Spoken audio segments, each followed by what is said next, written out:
తప్పైన కుమారుడు ఆ యొక్క సందర్భంలో కూడా అది ఎగ్జాక్ట్ అదే మనం చూస్తాం. తండ్రికి ప్రేమ ఉంది కాబట్టి నా కుమారుడు ఎప్పుడు వస్తాడు ఎదురు చూస్తున్నాడు, బయటకు వచ్చి ఎదురు చూస్తున్నాడు, నా కొడుకు ఎప్పుడు తిరిగి వెనక్కి వస్తాడు, రోజు చూస్తున్నాడు.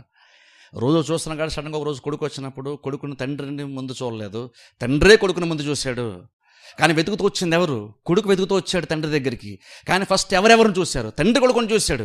వెతుకుతున్నటువంటి వాడు తండ్రిని చూడలేదు, కానీ తండ్రి కుమారుని చూశాడు. అంటే ఎవరెక్కువ ఎదురు చూశారు? ఎవరెక్కువ వెతుకుతున్నారు? కుమారుడు కాదు, తండ్రి ఎక్కువ వెతుకుతున్నాడు. తండ్రి ఎక్కువ ఎదురు చూస్తున్నాడు కాబట్టి తండ్రే ముందు చూశాడు. ఎందుకు అంతలాగా ఎందుకు ఎదురు చూడాలి? మొత్తం తీసుకెళ్ళి పాడు చేసుకుని ఎందుకు ఎదురు చూడాలి? ఇంకో కొడుకు ఎలాగొన్నాడు కదా, ఆల్రెడీ చక్కగా నమ్మకంగా పని చేస్తున్నాడు కదా అన్నిట్లో. ఆ ఉన్నటువంటి ఆ కొడుకుతో సాటిస్ఫై అయిపోలేదు. తన మాట కాదని తిరుగుబాటు చేస్తున్న కొడుకు కొరకు ఎదురు చూస్తా ఉన్నాడు. ఎందుకంటే తండ్రి కుమారుని అంత ప్రేమ ఉంది కాబట్టి వెయిట్ చేస్తున్నాడు, ఎదురు చూస్తున్నాడు. అంటూ అని చెప్పి సింపుల్గా ఎప్పటికైనా అర్థం చేసుకుంటాడుగా, తిరిగి వస్తాడని సహనాంతో ఎదురు చూస్తా, దీర్ఘశాంతంతో వెయిట్ చేస్తా ఉన్నాడు. ఎందుకంటే తండ్రికి అంత ప్రేమ ఉంది. అంటే బేసిక్గా ప్రేమ ఉన్నప్పుడు ఏంటంటే ఆటోమేటిక్గా దీర్ఘశాంతము ఉంటుంది. ప్రేమ ఉంది కానీ నేను ఓర్చుకునండి, నేను సహించనండి అంటే నీవు ప్రేమ ఉంది అనుకుంటా, నీకు నిజంగా ప్రేమ యాక్చువల్గా లేదనుకుంటా బహుశా.